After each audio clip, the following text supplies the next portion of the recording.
So this webinar is part of a series on building better plants for the 21st century, updates and upgrades in HTP, IP, and DNA, and it is being hosted by the National Association of Plant Breeders. So we hope that you were able to join us 2 weeks ago when we had Dr. Julie Dawson talking about findings from the Summit on Intellectual Property at the 2016 National Association of Plant Breeders meeting.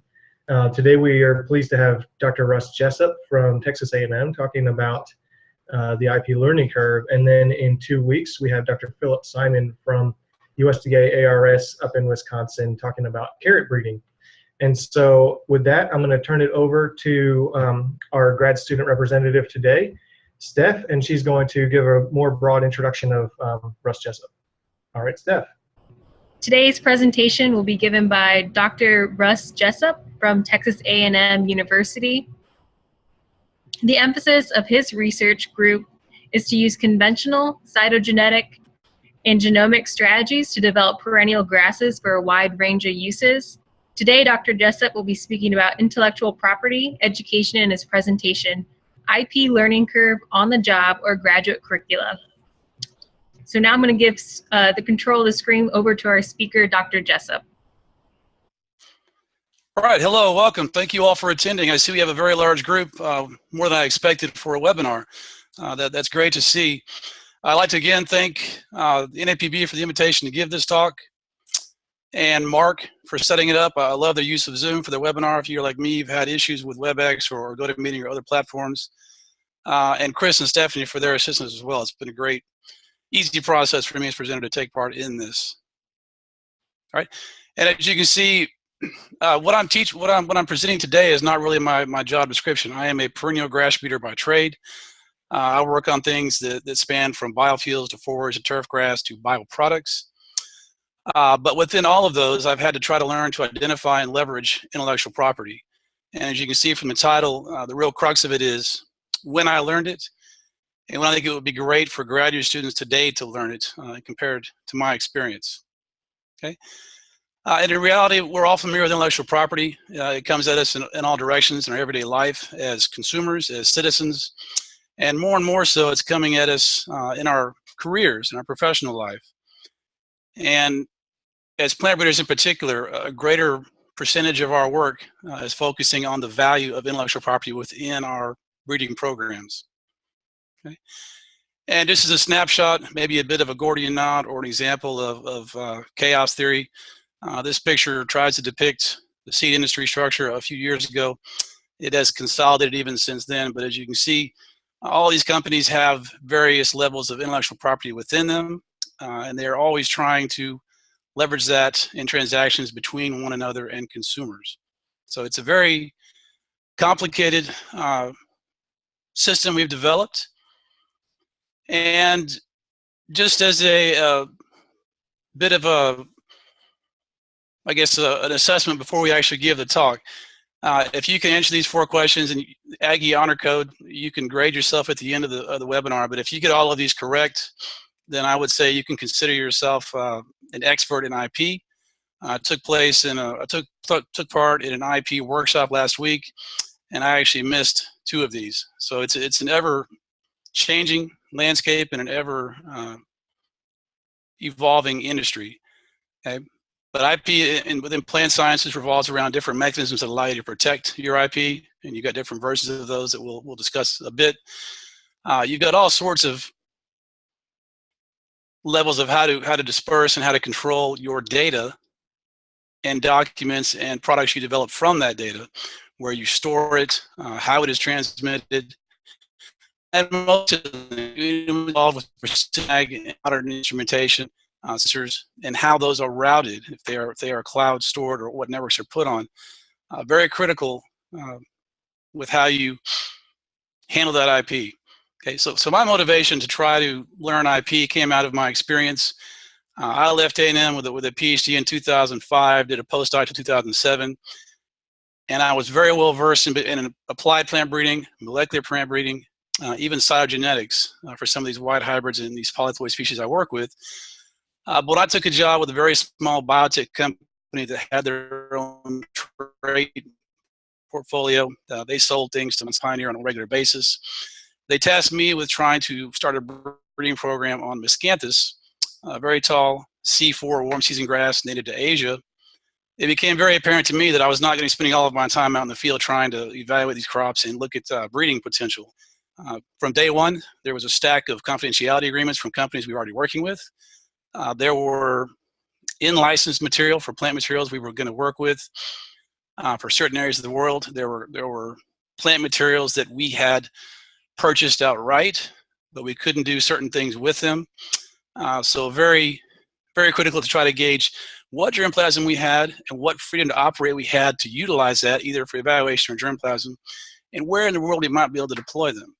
Okay, so a lot of that was there in day one. I was also tasked with setting up evaluation trials, and as a graduate student and a postdoc, you never have to do that. In the real world, these are evaluation agreements. These are fee for service, usually with crop companies, but different types of contracts. We also initiated collaborative research. Some of those were with seed companies. We do that. You're sharing germplasm. You're transferring germplasm. You're sharing confidential information. You're developing new germplasm. There's a lot of discussion on how the IP will be handled on that developed germplasm. Okay, we also worked with companies trying to develop biofuels from these products, how the feedstock was valued, how the IP of the end product was valued and handled. Very complicated. So it turned me into a 20% plant breeder and about a 70 to 80% administrative worker, and a lot of that was involved with handling the IP we generated. It would have been very helpful to me at that point if I had had some experience with this or some exposure to IP as a knowledge base prior to entering that industry. Okay. 2009, I was able to return to A&M and start the job I'm in now as a perennial grass breeder, and it was an extremely different atmosphere or culture regarding the IP within a large land-grant institution. Okay, we had our own farm networks already set up, but there was a large impetus to develop sponsored research with industry partners. In doing so, we had the same mechanism to start up, but you would have confidentiality agreements. You would have material transfer agreement for new plant materials, and you would have to deal with IP that was generated from those plant materials if it was a collaborative research agreement. And if you're in academia like I am, you're very well aware that you're spending 10% of your time actually doing the breeding. You're doing everything else required in your job, teaching, publication, finding that money to do the research the rest of your time. So anything I can do or anything that plant breeders can do in academia to streamline their intellectual property management is helpful so we can get back to the breeding. And that is, some might say helped, some might say complicated by technology offices or technology commercialization offices that are on campus. But again, returning to A&M in 2009, I still had no formal training in IP. It was all on the job, okay? And if you're listening to me as a graduate student, or if you're looking for a career transition, you might be thinking, why in the heck do I want to add an IP course to my degree plan? My degree plans are already full of genetics, plant breeding, statistics, right? And I would simply say that it's a knowledge base that has ever-growing value. Okay? We are well past the Industrial Revolution. We have well transitioned into an information or data-based economy. Okay? You can see that the jobs in agriculture have dropped dramatically with the onset of industrialized machinery and industries, and services have exploded. Okay, and part of that service growth includes IP, or information management services. Okay, and in this graph you can see that with the onset of mechanisms to protect our IP in particular, the number of applications to have protected plant materials has increased exponentially in some cases and dramatically in almost all cases. Okay, and if you look at the United States, this graph includes things such as software, iPhones, all sorts of intellectual property based industries, but it also includes plant breeding. It also includes ag chemicals. And if you total all these up, this share has been increasing for the last 40 years, and we're up to over 18% of all the jobs in the U.S. being in some way related to an IP intensive based industry. Okay, It's over a third of our GDP in the U.S. and almost 2/3 of our exports. Okay, so very important. And how has that occurred? Really, in the last 407 years, if you want to look at it that way, the United States has developed several legal mechanisms that will allow us to derive value from plant materials. That began with the Plant Patent Act for asexually reproduced plants, Plant Variety Protection Act 1970, and then another act that allowed academics to get in the game. It allowed universities to leverage and license their germplasm.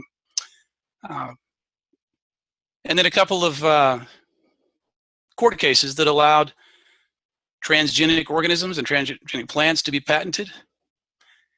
And then several subsequent legal cases that have upheld the notion that farmers cannot save seed. They must go back and purchase it every year, and that has therefore dramatically increased the value that the companies can receive for their plant materials. Okay. So within that growth of IP and plant breeding, some of these changes have been incremental. Okay, this can be thought of a plant variety that has increased yield, 1 or 2 or 5% per year. Those are more incremental. There are also changes in these systems that are more disruptive. And the two examples I can give fairly quickly are, if you think of single pair hybrids and their onset dramatically changed the seed industry, as did the onset of GM crops in the mid-90s. Okay? And very likely we'll see the same sort of dramatic shift in the market with gene editing and genome editing. Okay. Within these technologies, you have some that are really cool widgets. Okay, you've got bioluminescence in plants, all the uses you can dream up with those that have not come to fruition, and mostly due to the fact that they're fairly pricey at this point. You have some that are more vanity technologies, right? A tomato grafted onto potatoes. So you have things that can't be patented, things that are too pricey, or things that consumers simply aren't interested in or don't want to pay for. So when you think about IP, it's not as simple as creating the IP and creating that value. You've got to capture that value as well in the marketplace. Okay. And when we as plant scientists try to develop these technologies, we're faced with the dilemma where we need to find funding for our corporation, if we're an industry, or for our institution, if we're in academia and we are expected to derive value from our plant materials to help fund our program and fund the system. We're more along the left here. Our model of values are based around the economic benefits of that. There is more transition of thought towards sustainability, or at least within certain discussions. And in that mind, you want to focus more on society or the environment. So when we're developing IP within plant breeding industries, we're thinking about some middle ground between these two different models. Okay.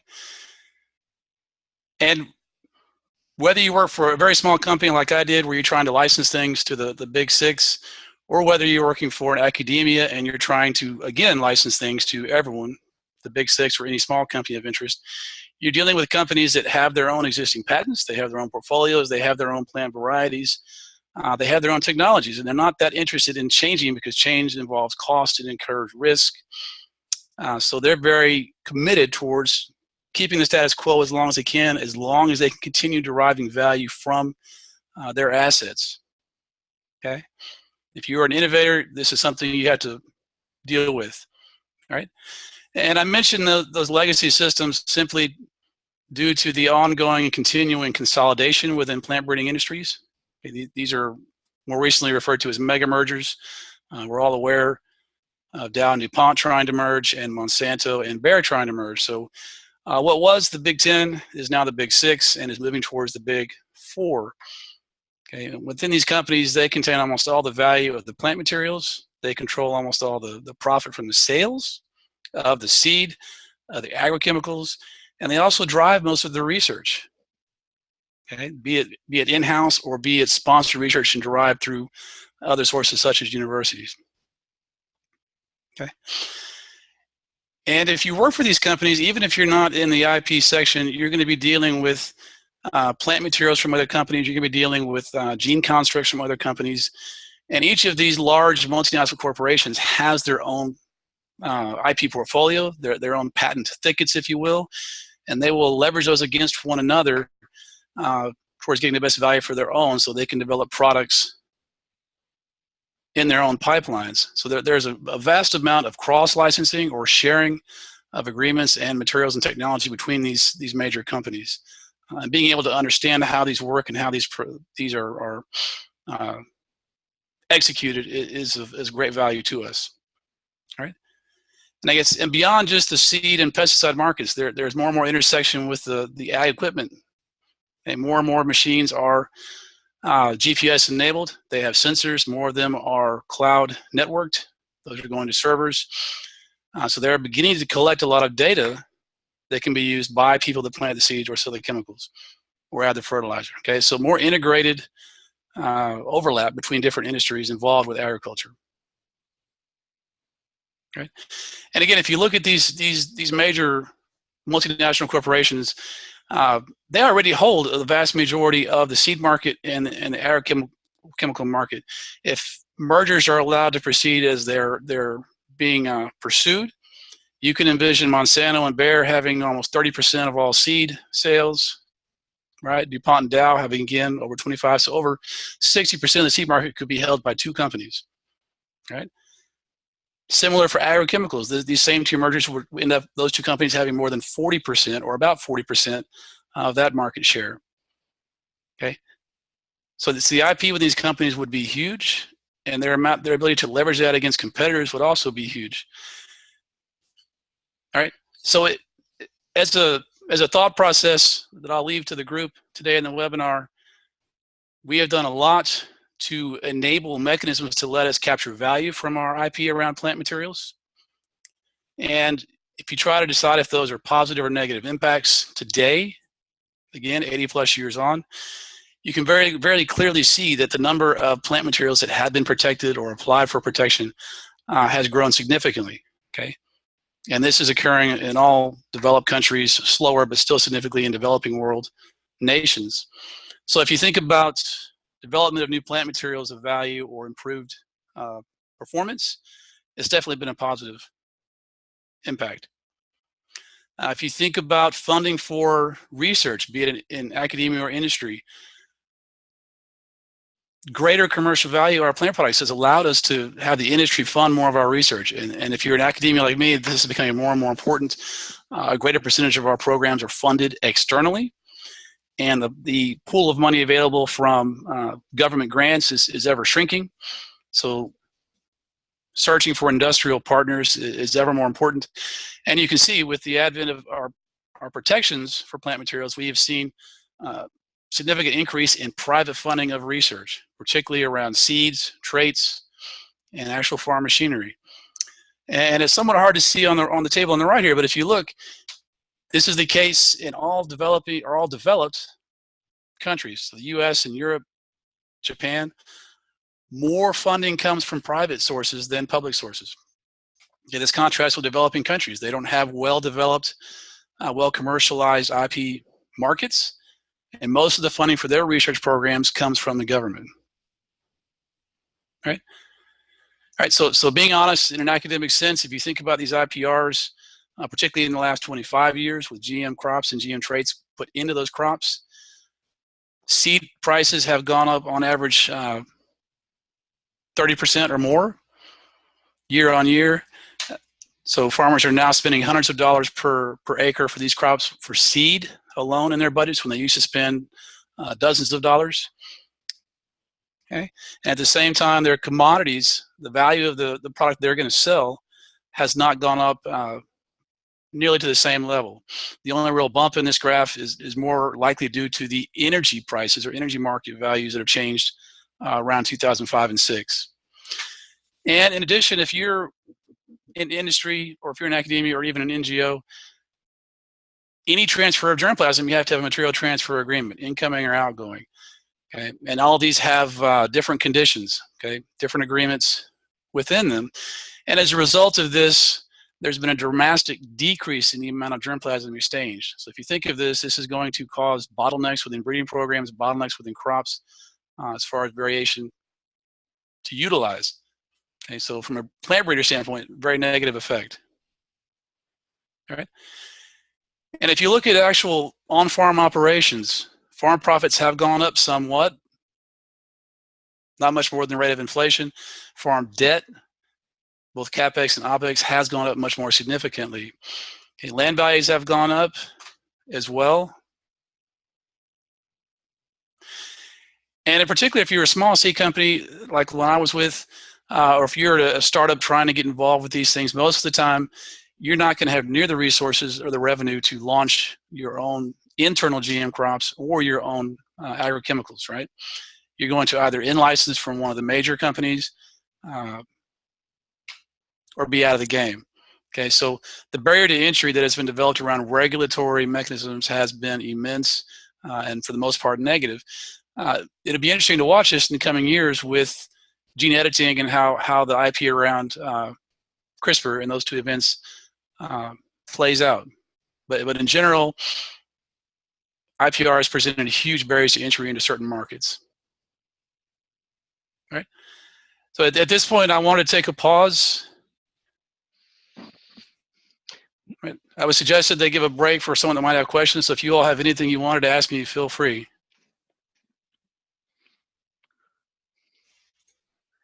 Okay, I don't think there's any no questions at this time.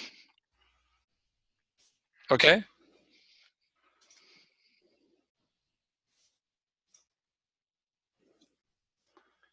All right.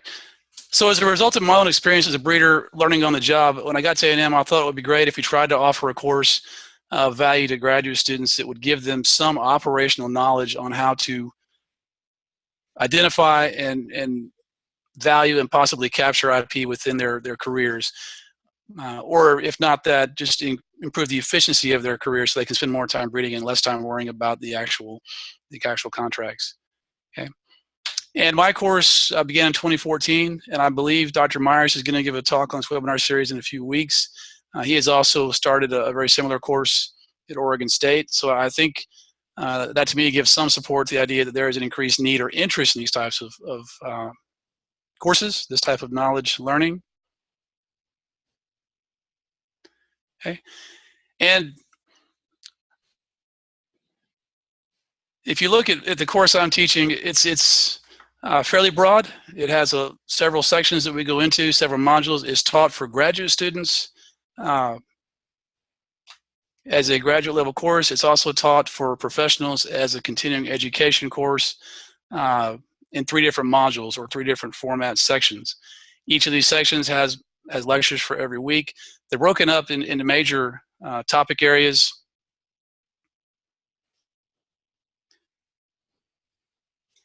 And if you look at what we're doing this semester now, we're live. All of these are hosted on a website that people can look at asynchronously. There's no need to be online for this course since you might be global in your location. They're available, the course content, in text, audio, and video format. So I'm not quite as adept as Mark in providing content, but I'm hopefully getting there with the course.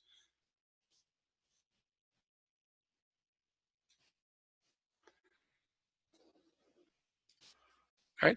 So in the first module of the course, it's very much an introduction or background of IP. We start out with the Greeks, with the French, with the distilled spirits, and why they wanted to capture value from that in a geographic level. And transitioning to where we get the germplasm for our breeding programs. Most of the crops we grow, particularly in the U.S., are not native to here. We have sourced them from other countries. And the impacts that may or may not have had on traditional knowledge and those systems from those countries, and the balancing act we have today between privatization of these plant materials so that we can capture value and go to scale, versus trying to keep a certain level of access to those indigenous farmers that need them for subsistence.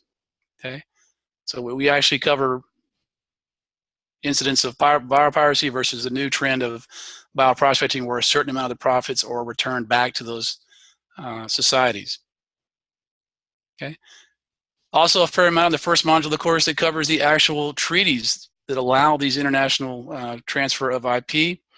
Okay. We cover GATT beginning after World War II. We transition to UPOV and its several amended versions throughout the decades. Okay. The transition of GATT into the World Trade Organization and the modifications within it to include control of IP rights, or TRIPS as is known. And more applicable to plant breeders in their direct work and research, the last part of the first section of the course covers the 3 main types of plant protection we can acquire. And you may have seen these in 1 or 2 lectures of your existing plant breeding courses, but to me, that's simply a snapshot of what's out there. It's not going to give you a real understanding of IP within your career. But we cover plant patents, again, for the vegetative crops, okay, and the requirements for that, and the rights you're granted. We cover plant variety patents, again, beginning in the 1970s, their requirements, their terms, and utility patents, right? More recently, more valuable towards the GM crops, and the much higher bar set for utility patents, right? The enablement, the reduction in practice requirements within those mechanisms, okay? And we do cover and contrast these within developing countries versus developed countries, right? So at the end of the first module of the course, it's really very obvious for students that no, these 3 mechanisms are not going to provide equivalent protection, right? So that one is false, right? For section 2 of the course, we expand that into other types of IP that are not patent related. So these are things that we see every day where we're surrounded by them. Okay, we're very familiar with some of the ones I have on the right of the graph here. Okay, you've got trademark symbols and words, anything that allows you to identify products on the marketplace. You've got copyrights, okay, and very critical for the students as well. They're not always the biggest fans of it, but I actually ask them to work on researching the patent databases. This can be the U.S. patent database. This can be European patent database, or it can be WIPO, the World Patent Database.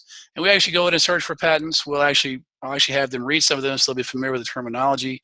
They'll become familiar and probably frustrated with how intentionally vague patents are written. Okay, and that's to try to limit how much you can glean from it while they protect their IP. Okay. We also go into the plant variety patent database handled by USDA. And again, we actually look at databases, look at issue certificates, and become familiar with the types of plant materials that are eligible, which ones are covered, and what they're claiming to be covered. Okay, so a fair amount of exposure to databases. Okay, we also cover inventorship, right? If it's going to be the mother or father of that invention, that's going to be the owner of it. All right, it's not as simple as it seems, and it's actually kind of fun to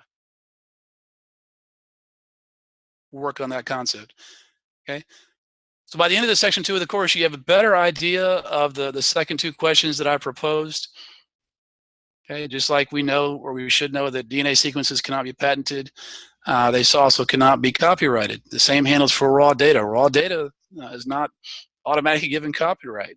If you put it into some sort of a summary format, that it may be eligible.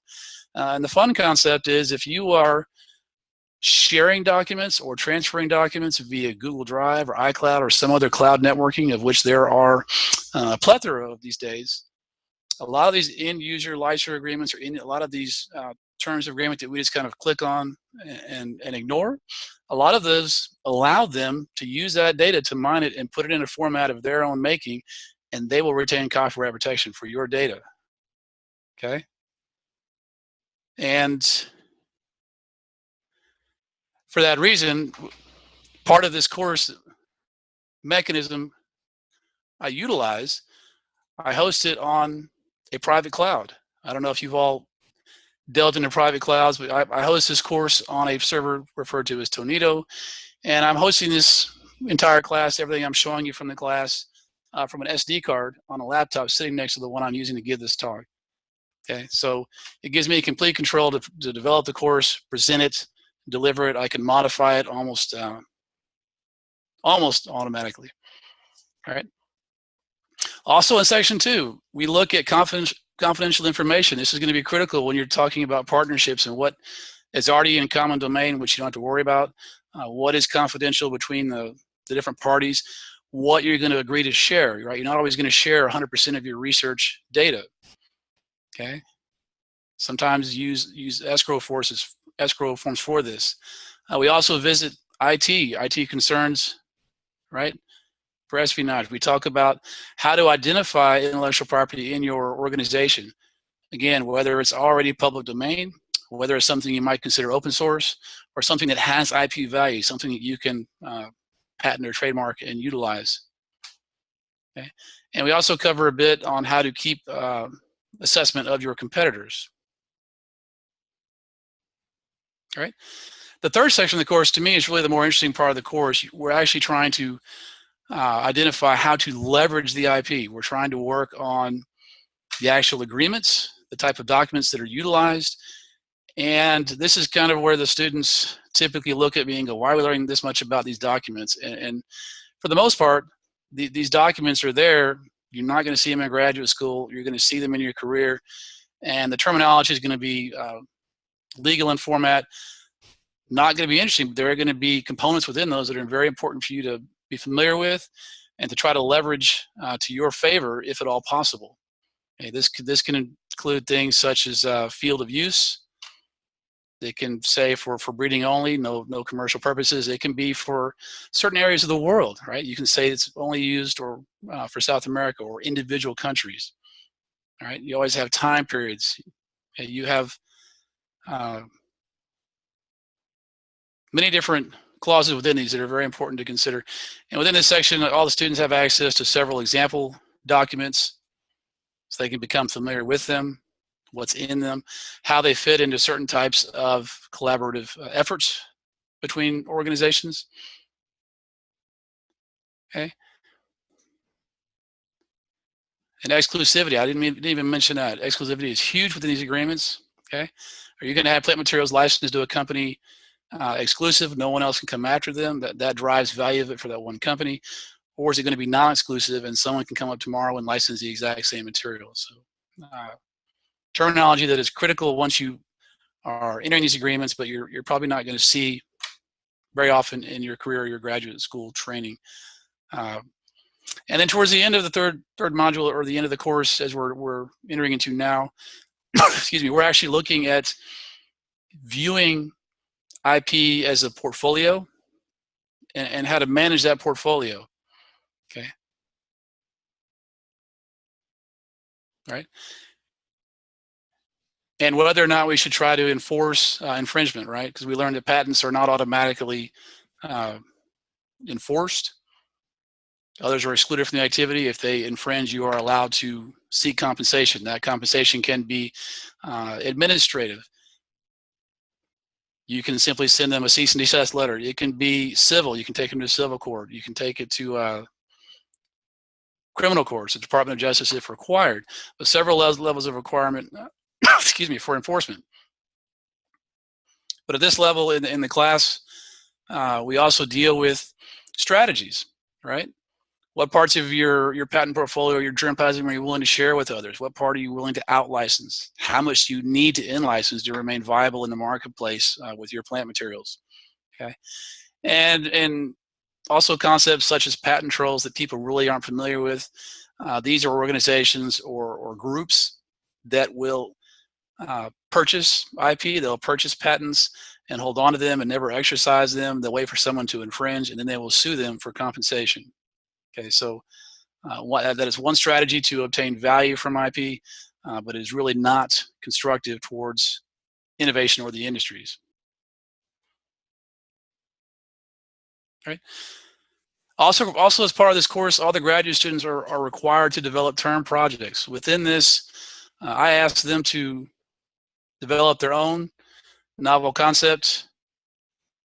This can be real world, something in their graduate program or something in their career, or it can be hypothetical.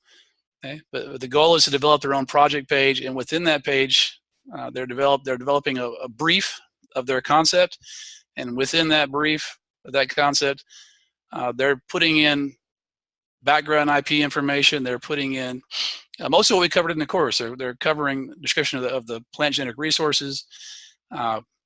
They are looking at whether or not it is patentable. They're looking at prior art. They're looking at any other related patents. They are developing potential things they can claim on their patents or their PVP applications. They're looking at competitive intelligence. I'm actually asking them to develop their own documents. So they're becoming familiar firsthand on developing confidentiality agreements, IP documents. And they're also starting to look at ranking the collection of student pages or the actual IP portfolio for this class. And they're ranking them by their own metrics. And in the last part of the course, the third section, we are actually going to begin SWOT analysis. We're looking at group comparisons of all of the pages, okay, and ranking within that, and trying to determine which ones might have the most potential as a group of graduate students. Would assess them for short-term, mid-term, or long-term release. Which ones are more low risk? Which ones are high risk? Which ones have low value? Which ones have high value? Okay. So this to me is the most interesting part of the course, and if successful, we sometimes have external professionals as well look at the pages and give them some feedback as well as far as how they might rank them. Some of these in the past have been from licensing agents within technology offices or other breeders in industry. Okay. But in the end, at the end of the course, we end up with a nice set or a portfolio for each year that we have the course. Right. And the last couple of slides I have that I'm going to throw out there for the webinar today are really things I don't cover in the course precisely yet, but I probably will in the near future. And the first one really came to me from the IP workshop last week. If you have modern tractors, GPS enabled, spectral sensors or other types of data collection units, and if these things are cloud network, that data can go to their private networks, and you are allowed to license that data back, but they are working on the model that they actually can copyright and own that data on their server. So it comes down to John Deere as the primary actor in that scenario. And the question I propose here is, do you actually own that tractor, or are you just licensing that tractor? And within that, if you're just licensing that tractor, if they have proprietary software, proprietary sensors and systems on that platform, are you allowed to repair that? And in most cases today, the answer is false. It's actually being fought out in the courts. And the two you can think of that I can present most easily are John Deere, who's following that closed universe model.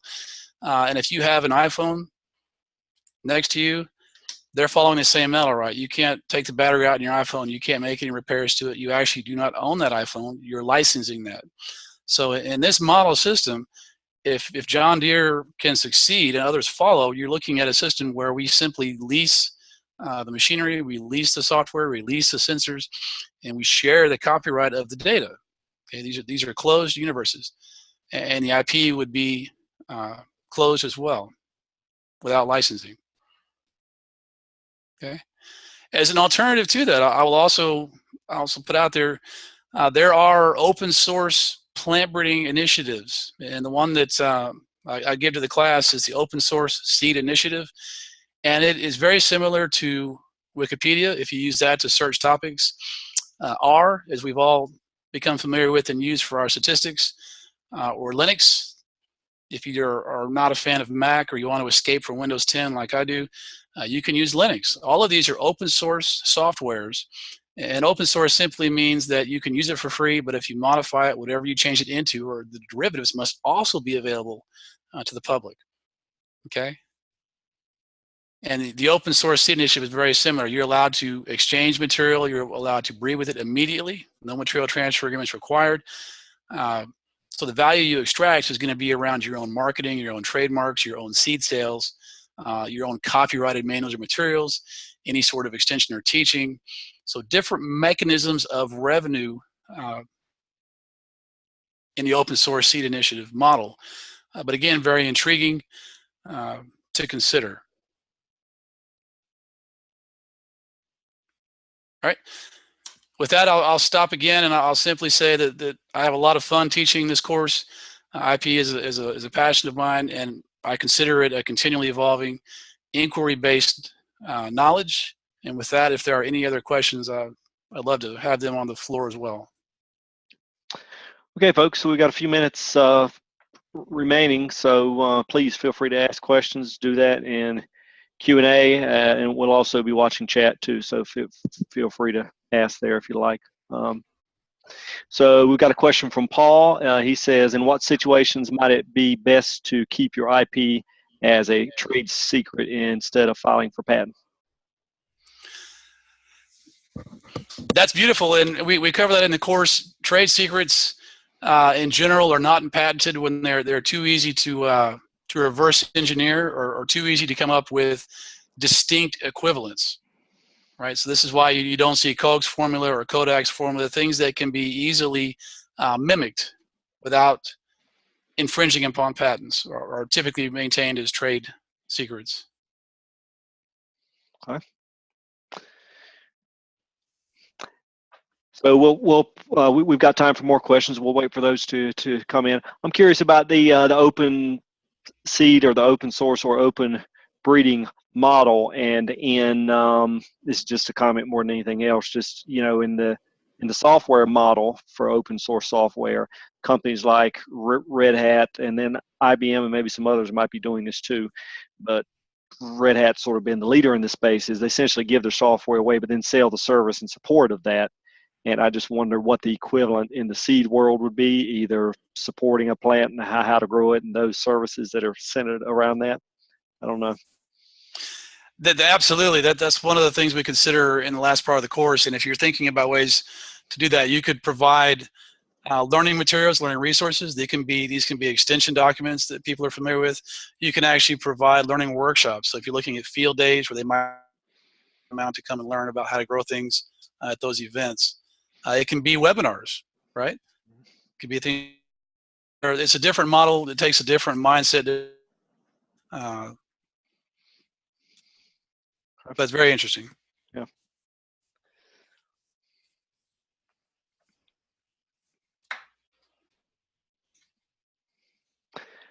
So while we're waiting for other questions to come in, we put links to the next webinar in this series inside chat, so folks feel free to check that out. And again, if you're interested in that, please register in advance. The advantage there being that we send out emails 24 hours prior and then 1 hour prior.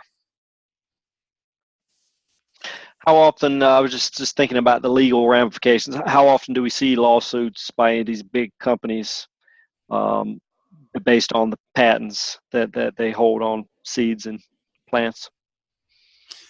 Most often it's handled before it gets to the point of lawsuit. Lawsuits are on the expensive side. They'll typically handle it from the administrative side with the cease and desist, with the warning letters, with other sorts of proceedings, not actual lawsuits. And you may have mentioned this during the talk and I missed it, but from an international perspective, I guess these laws, when you have a patent, that's just inside the United States. What happens outside of the United States? Exactly. I don't go into a lot of detail in the course because this is not the most interesting part for the students, but the U.S. patents only have jurisdiction in the United States. Right. The EPO or European patent office only in the EU, so Japan only in Japan. The one that's more international is the WIPO, WIPO, World International Patent Office. It's in conjunction with the FAO and the World Trade Organization. So you could have a patent from WIPO that says worldwide or global. The trick with that is if you have that and someone infringes, how do you enforce it? I was going to say that's not an issue just in farming, but I mean there's been complaints in the business community for years in the United States that they'd like to see stronger enforcements of patents outside the United States. But yeah. And certainly the way we're going now with more, not only the United States but with Brexit and other things, folks seem to be looking inward more. I guess it's just going to be you're going to have to protect what you've got however you can, and just whatever happens outside the United States. Then very, very common to only license to those countries your F1 hybrid seed and not let them have your inbreds. So you have germplasm control to help prevent the infringement. Okay. All right, we got a couple of questions. Paul says, if there is not an IP course at our university, what would be the best alternative for learning this topic? Are there workshops we can attend? Absolutely. Our department would love for you to consider our course. The one I teach is completely online. So you can register for it either as a graduate. I was thinking that if all your content is all online, then I guess anybody can take it. And you can take it as a CE or continuing education module if you don't need it for your degree plan, you don't need it for your graduate course at wherever institution you are. You can take it if you like one of the modules over the other, if you want all three, just register for those as a unit. And I don't know if you got a link, if you got those links handy, you may want to pop those inside chat just so folks can click on the links there and look at. This is where I fail on the business side. The department head would love for me to have those, but I don't. But okay. You can find it on our departmental website. Okay. We've got an anonymous viewer says, can you? So does it ever make sense to simultaneously file a PVP and plant patent application on the same plant variety? It's very common for GM crops now to have both a PVP and a utility patent. All right, so the utility patent will help control the construct or the trait that's put in the crop, and the PVP will control the parent and the hybrids.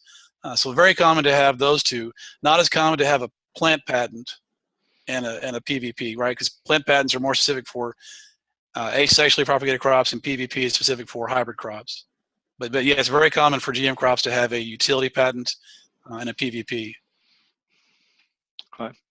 Aaron says many times you have plant varieties with PVP and no plant back restrictions, but how do you actually enforce that? Well, with the crop I'm working on, they can't because it's a sterile F1. They can't actually save seed. But for hybrid crops, yeah, that's more a matter of enforcement. Again, you have to catch them. They're very common for companies to have DNA fingerprints so they can identify their actual hybrid in the field. And if they do, then you can go after these people for compensation for use of your IP. But again, it comes down to enforcement.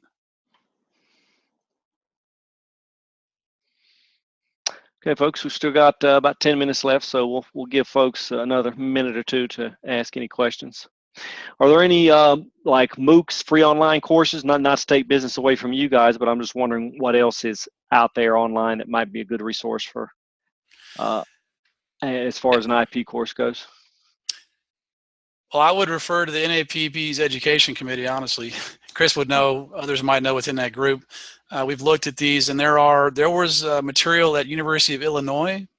I don't know if it's still available, but University of Illinois had a fairly nice handbook on IP and plant breeding. It wasn't as in-depth as some might like, but it was a good primer of the topic. And there may be other MOOCs out there. I've just not looked in that.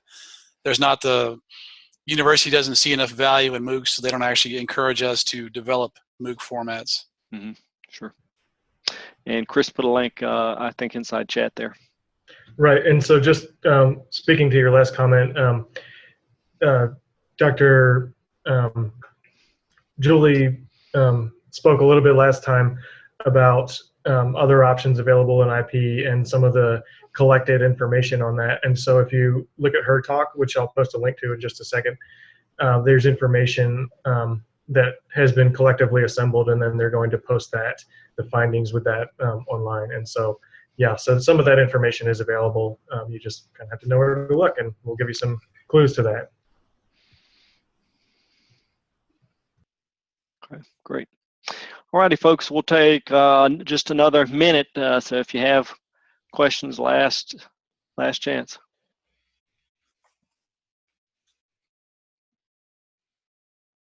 I would just say if you have questions you don't think of now, feel free to email me after. You can find me on the internet. Or if you found something I said incorrectly, correct me on that as well, now or in private, either way. But comments are always welcome. And I'll put a link just for the current. So this is a link for the Learn event for this event, and I think we're going to try and get a copy of your slides and have those available at the Learn event, and then the recording will be available there within a couple of days too. So feel free to, if you'd like to watch it again, or feel free to share the link with any colleagues you might have that you think might be interested. All righty, so no more questions. I think we'll wrap things up. Any closing thoughts, Russell? No, I appreciate it. Thank you again. Thank Chris and Stephanie again, and thank the NAPB again. Okay. Everyone else for their team. Great. Okay. Thanks, folks. Thank you. Bye-bye. All right.